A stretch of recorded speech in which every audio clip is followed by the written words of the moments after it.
Welcome to GoToWebinar, Web Events Made Easy. So with that, let me get underway. Just to situate IATP a little bit in this debate. As some of you know, IATP has been interested for some years now, well, probably for 20 years we've been interested in reserves as one of the tools that the United States used to manage its agriculture. But recently that interest picked up again, and we've been looking at it more especially in an international context, trying to work out what space there can be for a political consideration of this economic tool, because it seems to us a lot of the resistance is more political than economic. And we see that especially, I would say, in some of the net food importing countries, there's a lot of interest in rebuilding reserves, revisiting the whole notion of food reserves. And in other places there's very strong resistance, very especially in the United States, but not only. There's a lot of mistrust around exporting countries over who would have reserves and how they might use them, because the reserves potentially have a big effect on trade.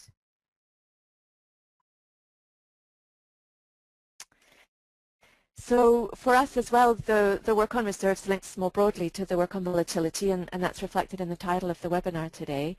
And I think this summer the drought in the US has highlighted this and brought a lot of important, useful attention really to what it means if you especially have climate change and a very You will now be placed into conference. And a lot less certainty. I just got another message, but I hope everything's working through. That we are aware of how limited, how a bad harvest when you have nothing in reserve has a much bigger impact than when you have some reserve to turn to first.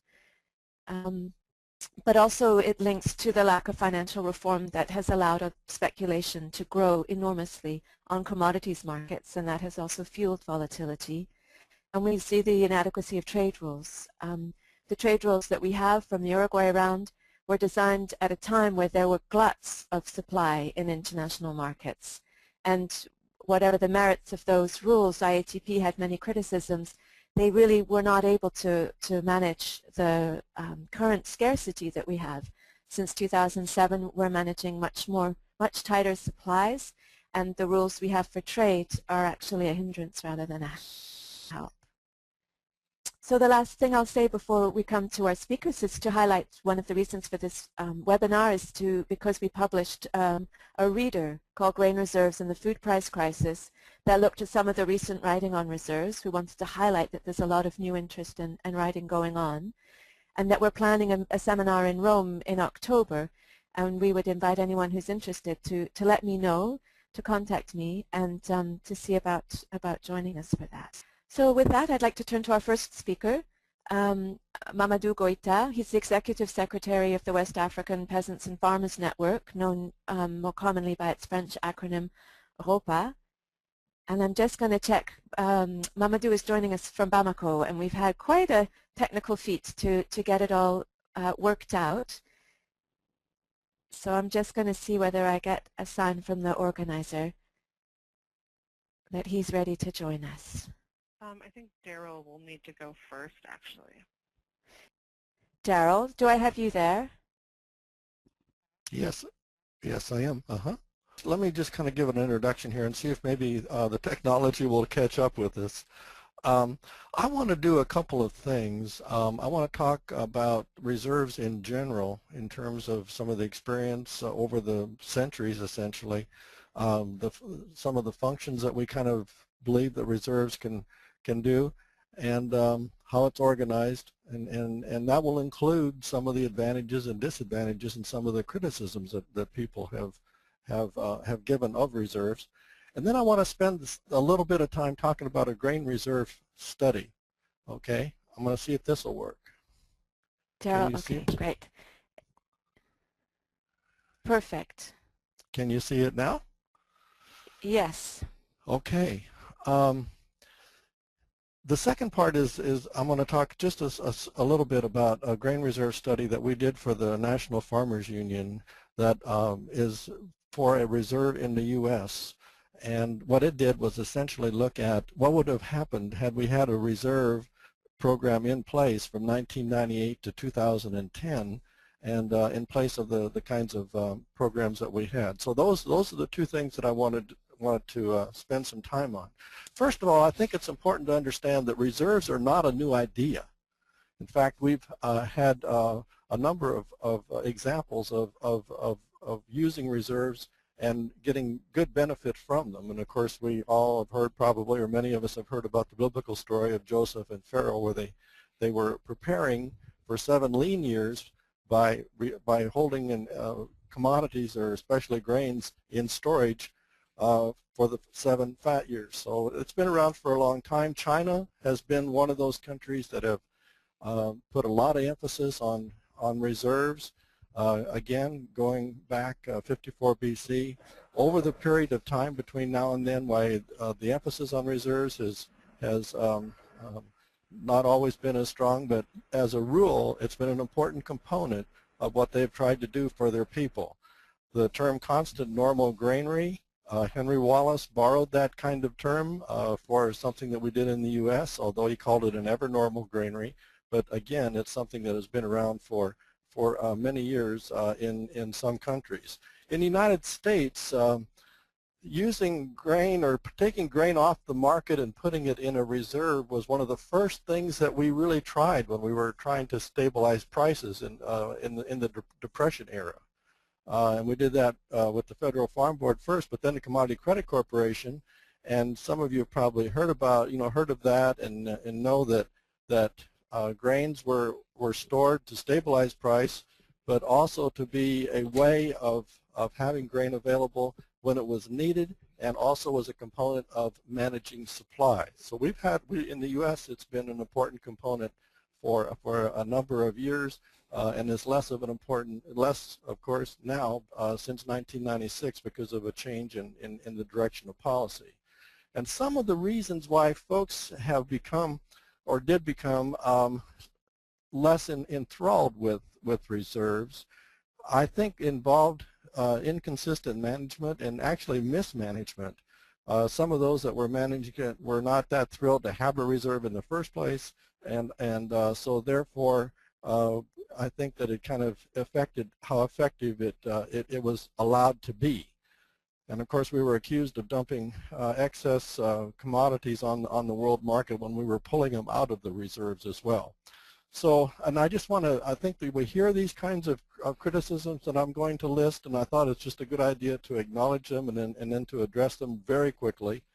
You know, the commercials, that is the Cargills of the world, they argue that they don't need government intervention to have reserves because they can provide them. Others will say that, well, with increased free trade, we don't need reserves because if it isn't available in our country or a country, it's available from another country. Others say that, well, it's just way too expensive. By the time you do the procurement and storage costs, why it just counts up too fast. And others believe that if you're going to be effective, well, it requires a tremendous stock. Well, some of these assertions, I would say most of them have been shown not to be true. Commercials have no incentive really to hold stocks. They really want a pipeline. They're trying to move things through as fast as they can. And they will hold stocks temporarily if they think they can make a short-term profit on it. But in terms of holding it over years and making it to the best benefit of consumers, that's not part of their plan for their companies. Also, in terms of trade, it's not uncommon for a supply disruption to be occurring not only in a given country, but also the country that you would also, another country that you might also want to use to bring in commodities. So oftentimes those disruptions occur over multiple areas of the world. And one of the things that I think that it was easy to talk about the costs of storage and all of the disadvantages from a cost standpoint when storage or when inventories were fairly high. But if you look back at those costs, they're not that expensive if you look at some of the other costs that we've had recently in farm programs. For example, in 98 to 2002, it was not uncommon for us to have $20 billion in farm programs. And I always used to say that, you know, storage programs cost millions and direct payments cost billions. But it's not quite that simple, but it's on that order of magnitude. but that isn't the way people view it. They just view it as a dead cost. And it's also true that having reserves is less likely for the market prices to overshoot, because the market knows that there will be some stocks that can be put on the market when prices get real high, and they know that there are ways of taking stocks off the market if prices are real low. So overshooting of prices doesn't occur as often just because of its existence. And of course, the overriding issue is that countries view food as a national security issue. They know that they have to provide food to their populace, and if they don't, they're going to be in political trouble at the very least, and of course they're going to cause tremendous suffering for their folks. Okay, the functions of reserves. Well, you know, you can have disruptions that cause shortages at the individual family level, at the community level. It could be a yield problem that it just affects you. You get hailed out. It could be for a whole local community, but then of course it also can be regional, continental, national. It could even be global. So where it happens is varies from one disaster to another, but nonetheless it can be at any of those levels. And so we need to mitigate those disruptions, and then also stabilize world prices and stabilize them for consumers on the high side and for farmers on the low side.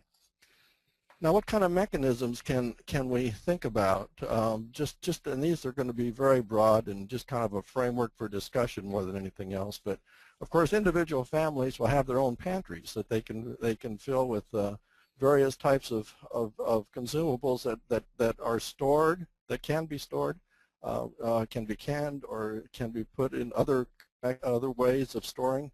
But then also it's possible to have individual storage in a shared facility, where you might have a whole community that goes together and provides facilities so that farmers can share for not just themselves, but for others that live in the community. That could be governed with a cooperative. Of course, it could be the governmental area, the regional governments or the governments in the communities, but it also could be a cooperative that is operated and run by the farmers themselves. And then when you get to the larger geographic areas, well, then you're looking at multiple sources of food emergencies. In other words, not just the food that you can take, that you could store in your own community, but communities that are close to you and beyond, whether that be regions or nations or whatever. And again, if this is going to work, at least as well as possible, there needs to be well thought out coordination methods so that it's possible for those that need the food to get it, and to get it fairly quickly. And that can be done as a matter of governments working together, but it doesn't have to be. It could be regional federations of cooperatives that interlink, have people from a number of cooperatives on a board, and decisions are made based on the collection of information from everybody. And then of course the third area that we talked about was stabilizing at the world level, and it's primarily residual suppliers that produce more than they need and can store. The U.S. is one that has been doing that in the past. Now, one of the problems that we have, of course, is trying to figure out when to release and then when to bring in new grains, and it tends to sometimes be politicized. And I would argue that that's been one of the biggest problems with this reserve programs that we've had in the U.S. And I think we need to think of it more like a Federal Reserve kind of thing, where we have an independent board that helps make those decisions, and ideally it would be nice to have that at the international level, so it's not just one country that's involved, but countries that have the ability to produce at a fairly high level and can store grain for use around the world. Now let me just mention very quickly a little bit about the study, and I'll go through this very fast. as you probably know, many of the government programs that we've had have been based on payments, and we've been trying, and this is a way of getting away from payments and getting from market receipts, reduce price volatility, and provide grain reserves so that it's available when it's needed. We have some specifications here about the size. The farmers would have it. They would get a payment for it. We would be able to do some supply management if necessary. We'd eliminate all payments. The idea here is to try to keep the price between the dotted gray line there and the red line, and this goes from 1998 to 2010. The red line is the actual season average price received for corn in the U.S. And what we see then is that with this program that we worked with here, what we do is we raise the price when prices were lower, and then when they would get real high, well, then some of that grain would go back onto the market. And we can, it says loan rate there, and that's more information than you probably really need. But there has to be some kind of a threshold in which you bring the grain into storage and hold it for times when you need it, and that's what that loan rate refers to. In terms of payments, we were, really what you really have to pay for is the storage, and that was we used about 40 cents a bushel for that, and the procurement costs are something that are a little bit hard to deal with. But if you buy cheap, which is what you're going to do because you want to take it off the market when prices are low, and then you sell it when prices are high, chances are that's going to work out on its own, or you might actually make money. But here's the situation that we saw for using the storage prices in green, or storage payments in greens, versus the actual payments for farm programs in red, and you can see that the savings were very large. Went from like 14.8 billion to 4.8 billion during the early part of that period. The other thing is that net farm income was not negatively affected very much. When prices were low, the historic low relative to history, the reserve program actually caused net farm income to be higher. That's between 1998 and 2005. Of course, when prices were very high, well, then we didn't get as much revenue or net income from this program. But on average, throughout the entire period, it worked out to be about the same. And some people would argue that we're overshooting prices, both under and below. And so this is something that would do exactly what you would want it to do. Okay, so in summary, we had government payments that were much lower. We have crop prices and receipts that are market-based. The value of exports were actually higher because of higher prices. We had lower price volatility that benefited everyone and improved grain availability. Thank you.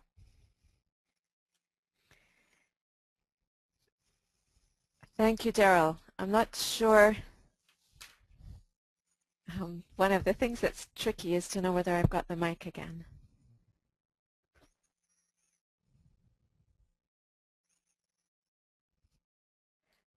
Okay, I'm hoping that you can hear me. I'm going to give the floor to Mamadou, who's joining us from Bamako in Mali. And as I said, he's the Executive Secretary of the Peasants Union, the Union of Peasant Associations in West Africa, known as ROPPA. Mamadou, over to you. Yes, thank you. Can you hear me? We can hear you. Okay, thank you very much. Good morning, everybody, because I know that the big majority is now in the morning. I'm actually in the afternoon. Thank you for inviting me for this exchange. That's a very important issue. Do you have a screen? We do. Okay, thank you very much. So I just want to emphasize on some of the key points, because after hearing what have already been said, there are some of the slides that I will just jump on them. And all my apologies for my English. I have been colonized by France, not England. So my English can be very poor. But I just, if you don't understand some of the points, probably I will have an opportunity to come back to the answers when you have asked questions. For the food reserve issue, I just want to recall that I already been said earlier, that there are, we consider in the region, I will be more contextualizing my thoughts on West Africa, that we have what we call the three defense lines. So there are 3 lines of defense that we need to take into account. The first one is at community level. So I've been talking about cereal banks, but also some of the food reserves that exist at community level. And they are very common in West Africa, mainly on Sahel countries. When you have cereal banks, you have cereal stocks. You have also some of the family reserve that people have just to prevent from some of the crises that may happen at local level, but also that can have some implication at national level. The second level of defense is the national stock. In most of the Sahel countries, we have an organization called STILS. This is the interstate institutions on drought in Sahel countries. So we have at national level what we call the national stocks of cereal, and in each of the 9 countries, including there is only one in Central Africa, that is Chad. In each country there is a stock, and 5% of this stock has to be used what we call solidarity stock. If in any year, if one country has some difficulties, then 5% of the stock from the other country has to be mobilized to contribute to send part of this in this country. So this is the second line. If there is problem at the first level of defense at community level, then the national stock has to be mobilized to come and support these communities. And now, since a few years now, there is a lot of reflections on how to have this third line of defense, that is the regional stock. So the experience from SILS, this is the interstate community for in drought and Sahara countries, had all this experience of 5% of the national stock used as regional stock, but it's not enough if we see the level of the national stock in different countries. Because in the region, out of the 9 countries, there are only 3 countries who are the national stocks that are really respecting some of the key principles that I will be talking about in the future. So these are the 3 lines that we consider in West Africa, and mainly in some of the in the Sahel countries. And there are some initiatives that exist in the region. I talk about regions, yes. This is the experience that I've been talking about at 6th level, and this is a network that has been built up in the region since now almost 10 years now, to link all the national stock together, so that in the 9 countries, when there is any problem in one country or in different countries, they can mobilize these resources for regional purpose. There is a second initiative that is within ECOWAP. So ECOWAP is a common policy in West African countries related to ECOWAS. It's called ECOWAP, Economic Community of West African Agriculture Policy. And there is a regional investment program. And one of the key things that have been also identified as one of the key points for implementing this regional investment program is the stock reserve, a food reserve. And this food reserve is also subject to one of the task force. There is a group with ECOWAS, represented from different countries, farmers organizations, and private sector, and other players, NGOs and other players who are in a task force thinking about how to have this food reserve in the region. So this is the second initiative that was going on. And probably you all heard about PREPARE. This is the initiative by the G20 that gave the mandate to the World Food Programme to frame a food reserve initiative in Africa, starting by West African countries, because there was this task force working on the initiative of ECOWAP. So this is another initiative that is now in the region. And in this perspective for the G20 initiative, for PREPARE, it was supposed to bring about 67,000 tons of cereal. And this stock corresponds to 1 month needs for the region in case there is any problem.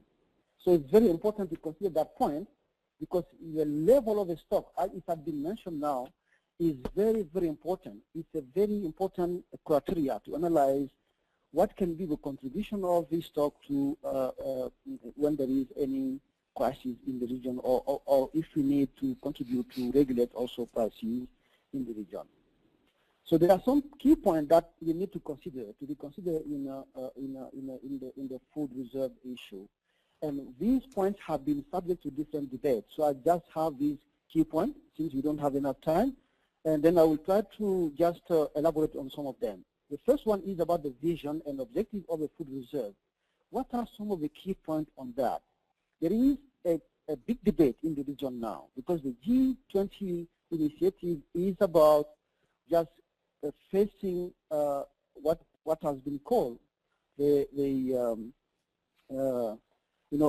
the food crises that may exist in the region and how to face these food crises in the region. It can be related to the price issues. It can be related also to the drought that most of the countries are facing very frequently. So, but we said that this vision is very restricted if you compare to the need of this of our sub-region here, because we said that we need to have this double objective. The first one is how to face food crises in the countries, but the second one is how can these stocks contribute also to regulate sometime prices. It's a very big debate at all levels. It's not only in this region but also at international level, because for most people who are critical, we say that this is creating a kind of distortion to the market process, because we cannot use a national stock or regional stock just to contribute to regulate prices. And for us, this is a very, very key point. The second one is about the guiding principles. This principle related to how things will be managed at regional level, because every country has its sovereignty. I'm talking about politically, but also in contributing to this kind of stock.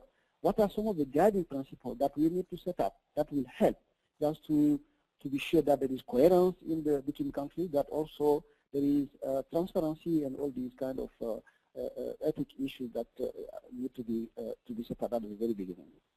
The third one is about the fiability of the stocks, because the type of product that we put in the stock is also very important. It may be related to the people's food habits. It may be completely disconnected from that one. It may be also this kind of stock that are really useless for communities, even if there are problems. But if there is no problem, we all know, even with cereal bank, if there is a good rainy season for everybody, nobody will go and then buy it from the stock. It can be very problematic. How can we renew the stock without contributing also to just to diminish the quantity, but also to diminish the amount of money that exists in the stock? So at that side, we are also working in the region to be sure that the stocks that will be prepared for this kind of initiatives is really relevant for the region. And the fourth point is about transparency and how can we mobilize these resources when there is any crisis. So there are many misunderstandings, because once a stock is built up at international community level, and then you said that you cannot mobilize the resources until this international community said that, yeah, we can give you the signal. These negotiations sometimes may take a lot of a long time of discussions, and then people suffering from drought or for other calamities may suffer a lot before getting access to these resources. Now we have also some of the thought around that. How can we, in a very rapid way, mobilize these resources, but in a transparent way, and be sure that they will be used for saving population or that contribute to regulate sometimes prices on the international market. And we all know if international community is involved, the price issues will be set aside. The other point is about the financial sustainability of the system, noting that there will be contribution from different contribution from different donors from different countries, but how can we make it sustainable in a way that our integration institutions can take leadership on it, but also help to mobilize resources at national level, and then to be sure that at any time there is a problem, it's possible to raise resources at regional level, not asking international community to bring support on me.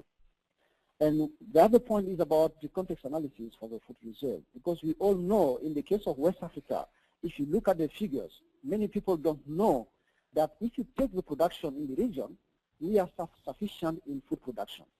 Access is key because many people don't have money just to buy it, and they don't, or they are sometimes very far from the production areas, or there is instability in terms of conflict areas, and people cannot access to resources.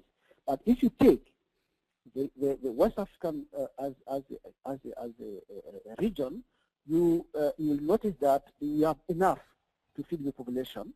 And just to give you an example, 2 years ago, and probably this year it's also maybe a very good rainy season, we produce about 59 million tons of cereal for the region. If you look at the population of the region and you have these international standards, you will notice that there was a reserve, very important reserve on cereal production, not even adding sugar fuels and all these other products that exist in the region. So it's a matter of how can we organize this production within the region and access to different products. And if we have to constitute a food reserve, how can we bring on board some of these analyses then to, they have to be preambles for setting up this reserve. And another point that was important for us that we have been discussing for a long time is the position of the stocks in the region. And what are some of the statistics that we have to take into account? How are we organizing ourselves to say this country, it can be a better place to have a stock? Because this has been decided in the case of G20, it has been proposed by the World Food Programme, taking into account some of the considerations that we found that they are more financial than strategic for the region. The other point, so I will just go very quickly so to allow people to ask questions. This is a physical and financial reserve, because you need to take decisions on how much you put on the physical stock and how much will you bring as financial stock. That will be at a different bank level. And if there is any need, you can mobilize these resources and buy food, or it can be within the region or out of the region. And another point is about the completion of food reserve. Now we are fighting in West Africa, saying that yeah, we cannot just take cereal, as it has been mentioned, maize, millet, sorghum, and all these kind of products. For the region, since many other countries are also pastoralist countries, that animal food can be included in the food reserve. We cannot just talk about this kind of cereal, but also there is a need to take into account the specificity of the region and then have it. So what kind of product are we going to put in this food reserve? Well, is a key element that we have been discussing for a long time. And then the push for farmers' organization, for pastoralist organization, is to include animal food also on it. It's another perspective of thinking about the food reserve at international level.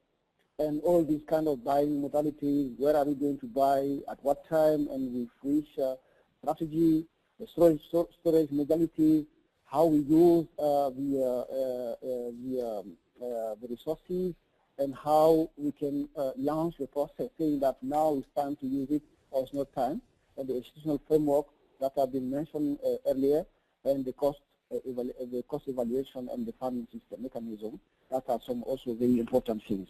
So we are working on these key points, try to frame, taking into account what has been proposed by the World Food Programme and what at ECOWAS level we think that can be a key thing to be considered in our discussion.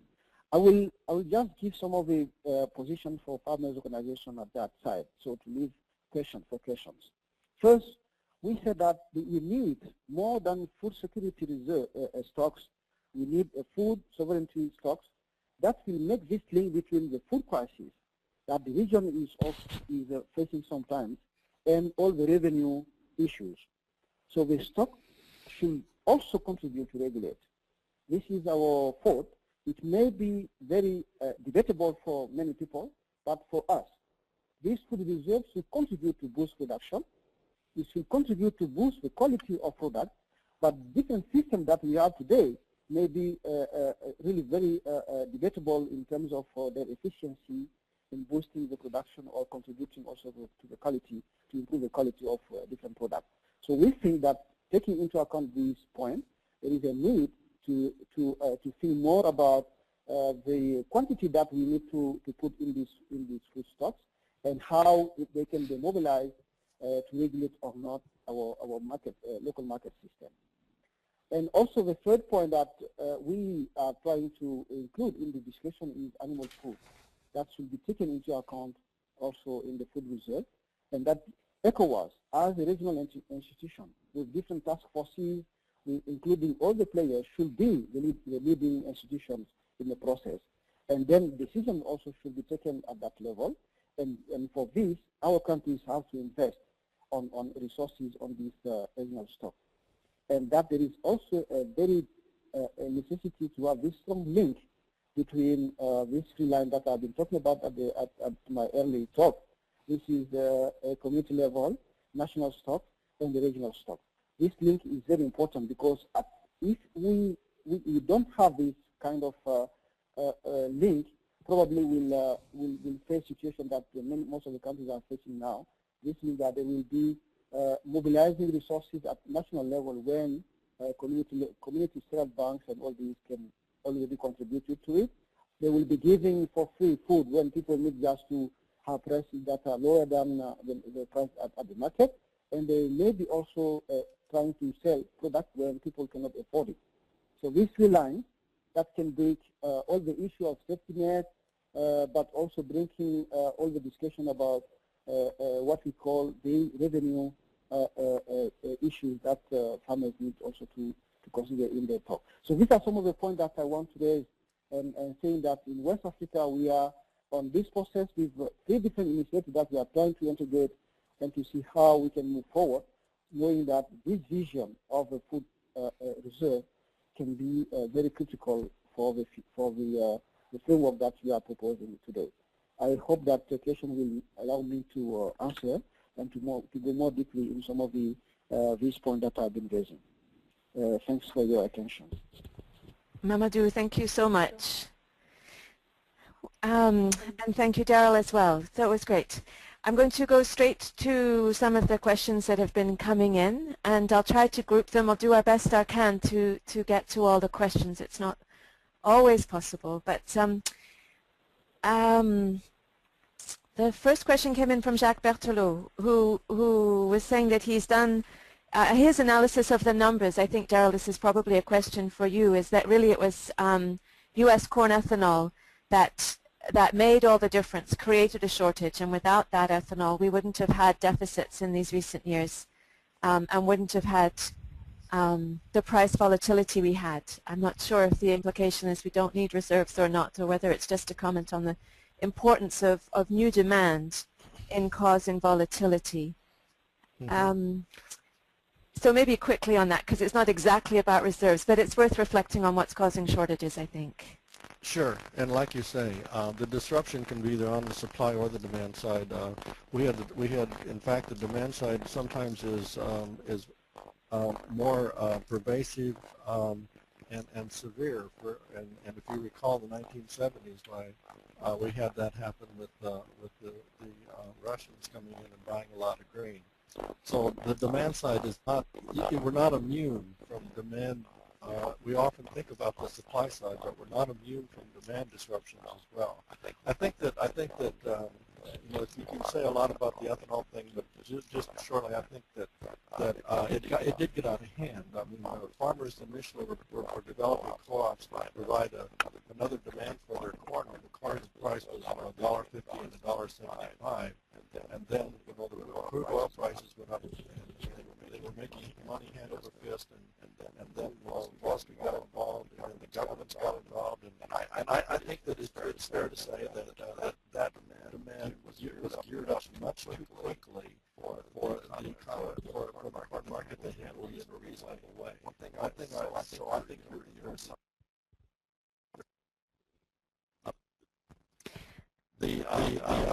Just one, Daryll, I'm going to interrupt because something's happened to the sound quality. I'm not sure whether it's happened to my sound quality as well. So I'm going to hear you. Yeah, I can hear. There's something happened with your input, Daryll. I'm sorry, it's too distorted. People won't be able to hear you. Okay. Let me go on and see. Okay, maybe for a moment. I'm not sure what we can do with that, but I'm going to go to another question from Mamadou perhaps and just see whether we can fix what seems to have happened there. And I think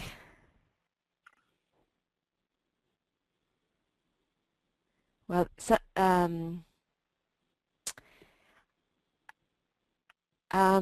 sorry, it's difficult. I had a different order in my mind. I'm going to go to a question from Barbara Ross. Barbara, you asked many questions, and I'm not going to be able to ask all of them. But I think that what we could ask you, Mamadou, is about the private sector interests in keeping the national food reserves, or maybe some of the politics. I know that there are politics around the donor governments. You alluded to that, and the time it can take to release stocks, because a number of the stocks are also co-managed with donor governments, and that can be complicated. But I wonder if you could say a little bit more about the politics in the region over who is trying to use and build reserves and who perhaps is resistant to the idea or trying to minimize their role.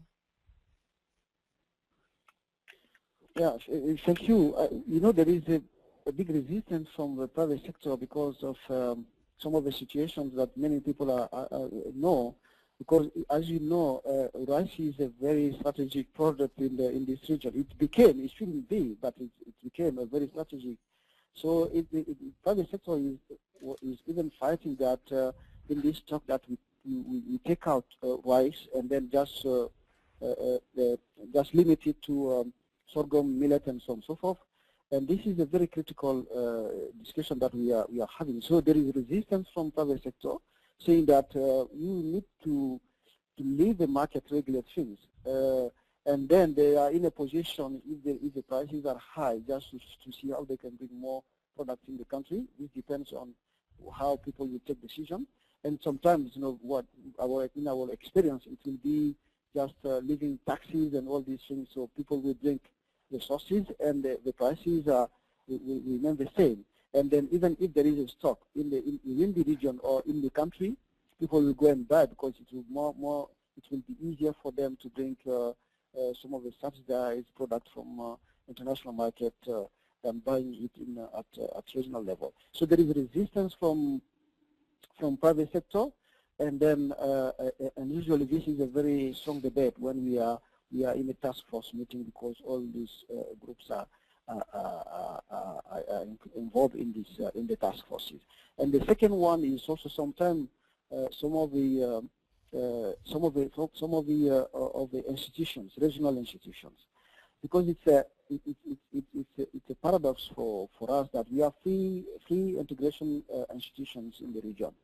One is more technical, this is SILS, and then the WAEMU, West African Economic Monetary Union, that is including 8 countries francophone countries in the region, and we have ECOWAS. So we all said that this leadership should come to ECOWAS, and it has to be the leadership of ECOWAS, and because of some of the key factors that we have been mentioning also, because we have there the regional investment program that has a task force, and we have also some opportunities that can bring different countries in West Africa, including English-speaking countries on board in the discussions. So there is also resistance at that level, because if you talk about the financialization of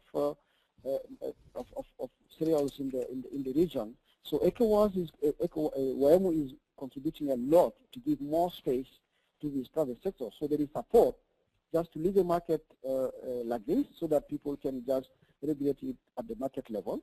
And then, so this is where the task forces have been investing a lot of resources just to bring the information on the relevancies of having in stock, and also that stock that can be managed with within ECOWAS with support from different countries, but also from different players, mainly farmers' organization involvement, but also CSOs in terms of transparency and other related issues. Maybe I'll just have a quick follow-up on that, Mamadou, specifically on the relationship between PREPARE, which is the proposal that's come through World Food Programme from the G20, and the ECOWAS Réseau Geste proposal, and are they beginning to reconcile their differences?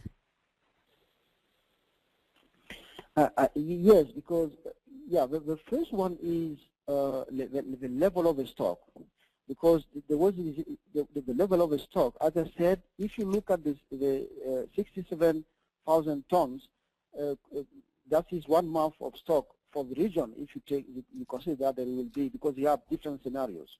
If there is, all the countries at the same time have problems, in terms of access to food. How can we manage? It will be only 1 month, but it can be also located to few countries, but also to the majority, a big majority of the countries. So these kind of scenarios are on board. But at that level, paper level, if you look at the level of the stock, but also the vision of the stock, is very critical. But we happen at the resources level to include this regulation system, saying that we cannot limit ourselves to the safety net point of the food reserve, but how can it contribute to boost production, but also to contribute to just at least to have another option for farmers' revenue in this, knowing that cereals are not the only product in the region, but also animal also has to be considered. So there is a difference in that sense. And the second one is about, is about, there is a national sovereignty on stocks. Only 5% is considered to be the regional stock, regional solidarity stock. But the other one is a completely regional one. So how can we, for instance, have a stock in Senegal? Because it's near the, there is a harbor there, there is a big need in terms of rice, and be sure that they are not just taking part of this stock for the national purpose when there are problems, and just waiting for the international community to say you can take it or you cannot take it. So if it's in a country, how can this country not be tempted just to take part of the stock or to mobilize some of the resources when they needed it? Talking about the physical stock, because for the financial one, there will be probably problems just taking it. But so these are some of the things that make a difference, and even the institutional framework is one of the contradictions, and secondly, what are the vision? Under this stock reserve is also one of the points that clearly show that there is a difference between these initiatives. Okay. Yeah, I can add also how to buy. Where can we buy resources? Because this has been one of the critical points also. It's clearly said on the PREPARE initiative that for the national stock, yes, we can buy it at national level, but for the regional stock, so this is a call for proposal, and it has to be bought at the international level. So this means also that we'll be facing the kind of problem that we have been discussing for almost 20 years now. When there are resources in the region, how can we mobilize them to allow farmers also to have some revenue that will help them to invest in their farms, instead of just getting rid of the stock, and then the next year they have problems. they cannot invest in the farms, but also all the stock will be going elsewhere. We don't know where, and then we are facing some critical problems. So these are some of the things also that are contradictory with the different kind of stock we are in the region. Mamadou, thank you. I just want to come in because we have very few minutes left and we had to take Daryll off air. I'm hoping that he's stabilized now, and I'll send the last question to him. There's so much to talk about, I realize, and it's very complex. It was very helpful to just get a little bit of those different currents, though, in the West African context, where I think these reserves are actually taking shape. Daryll, I'm going to move in a slightly different direction just to do justice to some of the other questions coming in. Can you and give me, you, Sophia? I Sophia? can. Okay, it sounds good. much better. So there really are just a few minutes left, Daryll. I'm sorry about that. But one of the questions from Sarah Martin is about whether there's support for the notion of a virtual reserve. These are the reserves that are held sort of on the stock market in futures contracts rather than physically. How much support are there for them, and do you think that they're viable? In the U.S., why there's frankly very little support for either fiscal or reserves of that sort. And I think a lot of it has to do with some of the previous experience that we've had with the fiscal reserves. The problem I would have with the virtual is that, you know, if they will work under some circumstances, but if you really are dealing with the situation where there really is no grain available, and you are essentially allocating what little insufficient grain is available, and you're allocating what grain that is available to those that were able to use the market. Why, that means that there are others that are unable to get any grain at all.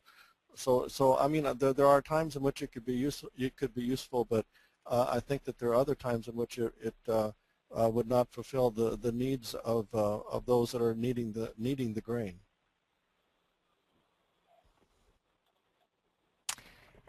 And I've got one more question. I'm just checking with the organizer whether we have a couple of minutes, because we were a couple of minutes late getting started. I think the one other question I would want to your reflection on is the difference between the stocks held in an exporting country and the stocks held in an importing country, because I think that one of the things we found is the politics are quite different around those two. Mm-hmm. Well, ideally, it's great to have the stocks where they're the most likely to be needed. But that isn't always possible, and to the extent that it's not, why then, you know, you sometimes have to use the areas that have maybe different weather conditions, have different political conditions, and also are maybe a large producer of the commodity, whatever it might be. So, you know, I think it's really good to have those reserves scattered as best you can. But operationally and politically, sometimes that just isn't possible. Okay, well, the final question, since we have a few minutes, I appreciate not everyone may be able to stay, but we started a bit late, so I'm going to go for one last question, which maybe is for both of you. It's from Guillermo Serodio, who's asking about the need for a supranational, an international institution, so that the stocks can be shared. And it's something that I've been looking at in fact, for the Canadian Food Grains Bank, how you might manage and govern an international reserve. But I think it would be interesting to have some perspective from both of you on whether you think an international reserve is a good idea, and if so, how it might be managed. It's a big question for short time, but just some thoughts on that. Maybe first to you, Mamadou, and then I'll come to Daryll. Okay, well, very quickly, I think it can be a good idea, but I don't know how technically it will be, politically first, it will be possible. We should fight for that, because if we look at what is happening now and this interconnection between different continents and different situations, probably it will be a very good idea. But politically, I don't know how we'll manage it, because there are so many gaps between importing countries and exporting countries. And secondly, there are so many gaps between some institutions, the institutions themselves, the international institutions dealing with all these agricultural issues, and also the controversial debate between those who are defending the fact that the market should regulate, and then others we are saying that we need now to have some key guidelines for this international market. So it may take time, but I think that this is really relevant for me. But how to move there? There is a lot to do. So we need really to emphasize in the fact that it's relevant, but modalities can be very critical, very difficult. Well, I think I totally agree with everything that Mamadou has said. I think, there's no question it is absolutely an important component in my view. The question is, how do you accomplish it?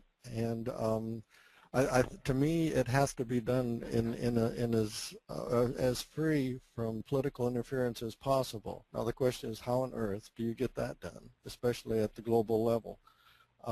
But I think that over time, if we see, especially with global warming, that these kinds of events are just occurring so often, maybe there will be some motivation to come up with a structure that will make some sense. But it has to have authority. It has to have authority to do it, and all the nations have to give this body the authority, and then that body has to have independence in the sense of trying to balance the needs of the various countries, both on the consumer and the producer side, and that is a very difficult thing to accomplish. I think I agree, and well, I'm glad to have your thoughts and reflections on it, and I'm going to bring this to a close as our time is up.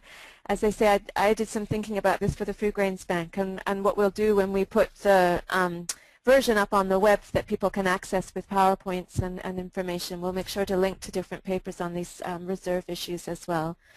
So let me thank both of you very much. Mamadou, Daryll, thanks so much for your time and input, and thanks to all of you who joined us for your questions.